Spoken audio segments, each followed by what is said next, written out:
Γεια σας από τον QHR.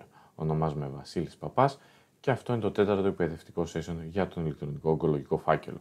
Σε αυτό το τέταρτο session θα δούμε τον τρόπο ανάρτησης εξετάσεων, πορισμάτων και απεικονιστικών των ασθενών στο πρόγραμμα, τον τρόπο διαχείρισης και προβολής τους και τέλος τον τρόπο δημιουργίας ραντεβού και υπενθυμίσεων.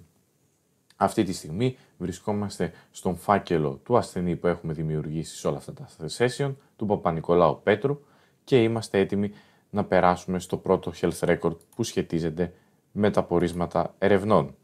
Συγκεκριμένα είναι το Findings and Other Reports, στο οποίο προσθέτουμε πορίσματα εξετάσεων για τον ασθενή. Αυτή είναι η φόρμα συμπλήρωσης, όπου στο title προσθέτουμε ένα όνομα για το πόρισμά μας, υποχρεωτικά, ας πούμε για παράδειγμα πόρισμα 1. Ακριβώς από κάτω προσθέτουμε τον γιατρό, ο οποίος πραγματοποίησε αυτό το πόρισμα, το ονοματεπώνυμό του. By default το σύστημα έχει τον θεράποντα γιατρό, μπορούμε να βάλουμε οποιονδήποτε άλλο γιατρό ο οποίος έκανε αυτό το πόρισμα. Στο αμέσως επόμενο πλαίσιο έχουμε μια περιγραφή για το συγκεκριμένο πόρισμα που μπορούμε να γράψουμε πάλι με ελεύθερο κείμενο, και σε αυτό το σημείο υποστηρίζεται η φωνητική εντολή και αναγνώριση φωνής.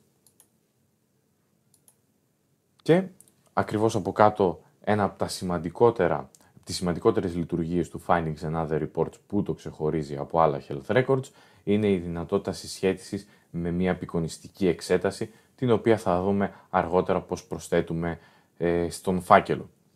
Τέλος, έχουμε το πλαίσιο προσθήκης του συγκεκριμένου πορίσματος. Μπορεί να πρόκειται για ένα αρχείο PDF ή οποιοδήποτε αρχείο έχουμε στον υπολογιστή μας, το οποίο είναι ακριβώς το πόρισμα που θέλουμε να προσθέσουμε. Μπορούμε είτε να επιλέξουμε με select file σε ένα φάκελο από τον υπολογιστή μας, είτε με drag and drop να σύρουμε αυτό το πόρισμα από την επιφάνεια εργασίας μας. Αφού ολοκληρώσουμε τις διαδικασίες αυτές, κάνουμε save και το πόρισμα αποθηκεύεται στο φάκελο του ασθενούς.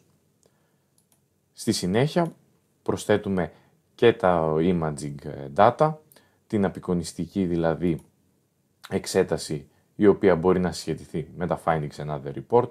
Με το που ανοίγουμε τη φόρμα του imaging data βλέπουμε ακριβώς αυτήν εδώ την προειδοποίηση ότι δεν έχουμε συσχετίσει με κάποιο Findings and Other Reports. Αν θέλουμε να κάνουμε κάποια συσχέτιση πρέπει να ακολουθήσουμε το συγκεκριμένο HRC. Ακριβώς από κάτω γράφουμε το είδος της απεικονιστικής εξέτασης. Σε αυτό το σημείο ενδεικτικά έχω συμπληρώσει τα περισσότερα πλαίσια για το imaging data. Προσθέσαμε εδώ πέρα το imaging type, δηλαδή το είδος της απεικονιστικής. Κάναμε τη συσχέτιση με το πόρισμα που μόλις δημιουργήσαμε. Ακριβώς από κάτω βάλαμε την κλινική ένδειξη που μας οδήγησε στη συγκεκριμένη απεικονιστική εξέταση. Το επόμενο πλαίσιο είναι το σημείο του σώματος στο οποίο είχαμε συγκεκριμένη ένδειξη, και ακριβώς από κάτω μπορούμε να προσθέσουμε το όνομα του εργαστηρίου, κάποιες επιπλέον πληροφορίες για το εργαστήριο όπως ένα τηλέφωνο, μια διεύθυνση για να μπορούμε να επικοινωνήσουμε μαζί του, κάποια σχόλια σε μορφή ελεύθερου κειμένου όπως έχουμε δει και σε άλλα health record controls, και σε αυτό το σημείο επιλέγουμε το είδος της απεικονιστικής εξέτασης, επιλέγουμε σε αυτό το σημείο DICOM, από το οποίο μπορούμε να προσθέσουμε αυτή την απεικονιστική εξέταση και να τη δούμε στη συνέχεια στο πρόγραμμα. Κάνουμε save και με αυτόν τον τρόπο αποθηκεύεται και το imaging data. Αυτά λοιπόν τα δύο αρχεία που σχετίζονται με τις εξετάσεις που πραγματοποιεί ο ασθενής, το πόρισμα και οι απεικονιστικές, αποθηκεύονται στις οθόνες Docs and Scans. Μπορούμε να δούμε και σε μία άλλη ασθενή με περισσότερη πληροφορία τη συγκεκριμένη οθόνη. Βλέπουμε ότι εδώ πέρα διαθέτει όλα τα αρχεία τα οποία προσθέτουμε στο πρόγραμμα. Ενδεικτικά θα μπορούσαμε να δούμε μερικές απεικονιστικές εξετάσεις που έχουμε σε αυτό εδώ το σημείο. Με mouse over εμφανίζεται η απεικονιστική εξέταση απευθείας από το πρόγραμμα για μια εύκολη και γρήγορη προβολή. Φυσικά υπάρχει και η οθονίτσα την οποία μπορούμε να κάνουμε κλικ για να δούμε αυτό το mouse over και όταν βρισκόμαστε από tablet ή smartphone. Γενικά λοιπόν στην οθόνη Docs and Scans αποθηκεύονται όλα τα αρχεία τα οποία προσθέτουμε στο πρόγραμμα, μαζί και τα PDF, τα Findings and Other Reports, τα DICOM αρχεία και είναι όλα συγκεντρωμένα σε αυτήν εδώ την οθόνη.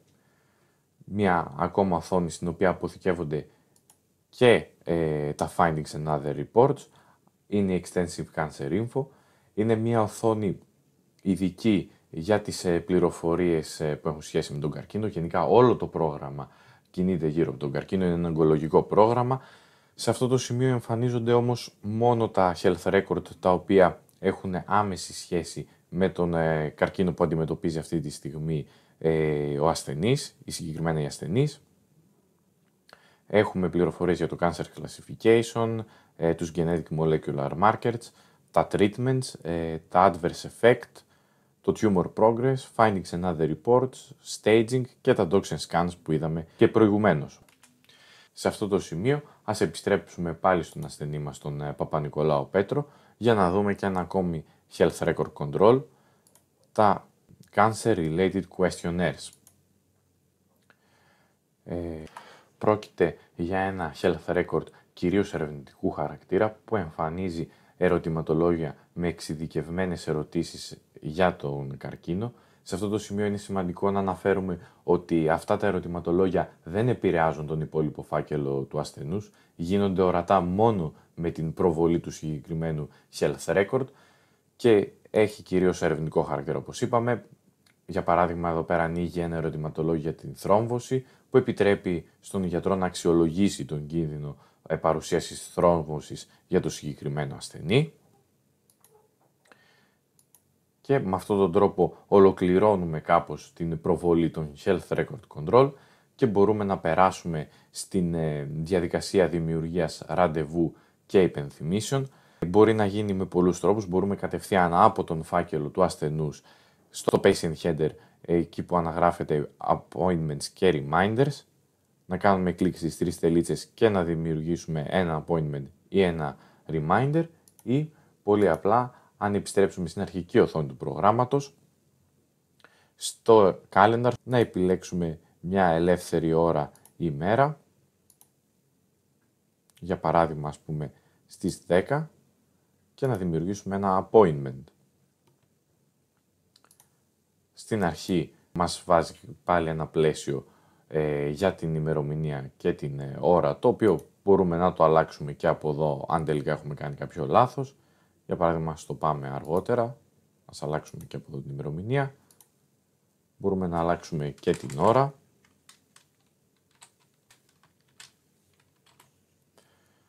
Και να αλλάξουμε και τη διάρκεια του συγκεκριμένου ραντεβού, για παράδειγμα μία ώρα. Ακριβώς από κάτω έχουμε τη δυνατότητα να επιλέξουμε τον ασθενή ο οποίος θα παρευρίσκεται σε αυτό το appointment. Θα επιλέξουμε τον ασθενή που δημιουργήσαμε σε αυτά τα session, τον Παπα-Νικολάου Πέτρο. Σε περίπτωση που κανονίζουμε ένα ραντεβού για έναν ασθενή ο οποίος δεν έχει προσθεθεί ακόμη στην κλινική μας, μπορούμε να δημιουργήσουμε έναν από την διαδικασία Quick Patient Creation, η οποία βρίσκεται στην φόρμα των appointment.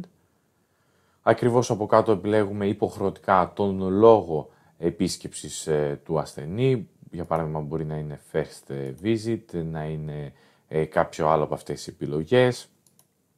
Αν υπάρχει κάποιος άλλος λόγος, τον πληκτρολογούμε ακριβώς από κάτω σε αυτό το πλαίσιο που ανοίγει. Αν το επιλέξουμε, φεύγει αυτό το πλαίσιο.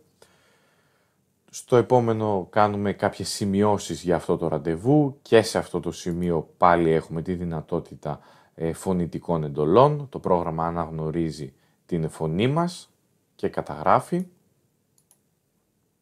Και έχουμε δύο πλαίσια, το agreed by the doctor και το agreed by the patient. Στην περίπτωση δηλαδή που δεν έχει συμφωνήσει ακόμα ο γιατρός για αυτό το ραντεβού ή ο ασθενής, απεπιλέγουμε αυτά τα checkboxes, ή αν και οι δύο γνωρίζουν για το συγκεκριμένο ραντεβού, τα κρατάμε επιλεγμένα και φυσικά τον γιατρό ο οποίος θα συμμετέχει σε αυτό το ραντεβού, μπορεί να είναι ο ίδιος ο χρήστης ή ο θεράπων ιατρός ή κάποιος άλλος γιατρός της κλινικής μας. Επιλέγουμε ένα χρώμα, by default το σύστημα έχει το χρώμα του ασθενή, αν θέλουμε μπορούμε να το αλλάξουμε και κάνοντας save αποθηκεύεται το συγκεκριμένο ραντεβού για την συγκεκριμένη ημερομηνία που επιλέξαμε. Αν ανοίξουμε το μηνιαίο πρόγραμμα σε αυτό εδώ το σημείο, εμφανίζεται στις 18 Οκτωβρίου όπως και το προσθέσαμε. Με αντίστοιχο τρόπο μπορούμε να δημιουργήσουμε και ένα reminder. Μια αντίστοιχη φόρμα δημιουργείται με διαφορές οι οποίες είναι προσανατολισμένες στο reminder. Πάλι επιλέγουμε ημερομηνία και ώρα. Μπορούμε να επιλέξουμε is completed αν αυτή η υπενθύμηση έχει ήδη δημιουργηθεί, έχει ήδη περάσει, την έχουμε διαχειριστεί, αλλά θέλουμε να την έχουμε για να την παρακολουθούμε. Πάλι επιλέγουμε έναν ασθενή που θέλουμε να προσθέσουμε, τον λόγο της υπενθύμησης και με ελεύθερο κείμενο κάποιες σημειώσεις που θέλουμε να κάνουμε. Με αυτόν τον τρόπο ολοκληρώνονται και τα reminder και έτσι έχουμε δει το μεγαλύτερο μέρος του OncoHR. Μία ακόμα δυνατότητα που έχουμε από τον φάκελο ασθενούς σε αυτό το σημείο είναι αν πάμε στο Patient Header, στο πλαίσιο που εμφανίζεται το όνομα και η ηλικία του ασθενούς, στις 3 τελίτσες, όπως εμφανίζεται και το pedigree, μπορούμε να εξάγουμε τα δεδομένα του φακέλου, κάνοντας κλικ στο Overview Report. Σε αυτό το σημείο εμφανίζονται όλα τα δεδομένα του φακέλου του ασθενούς και τα δημογραφικά και τα ιατρικά δεδομένα. Το μόνο που απουσιάζει από αυτό εδώ το report σε μορφή PDF είναι οι σημειώσεις του γιατρού, οι οποίες αποτελούν και κτήμα του γιατρού και δεν ανήκουν στον ασθενή. Και με αυτόν τον τρόπο μπορούν να δοθούν και στον ίδιο τον ασθενή όλα τα πορίσματα και όλα τα ιατρικά του δεδομένα. Με αυτόν τον τρόπο ολοκληρώσαμε και το τέταρτο session για το OncoEHR και τα βασικά σημεία του προγράμματος έχουν ήδη αναλυθεί. Ευχαριστώ πολύ, γεια σας.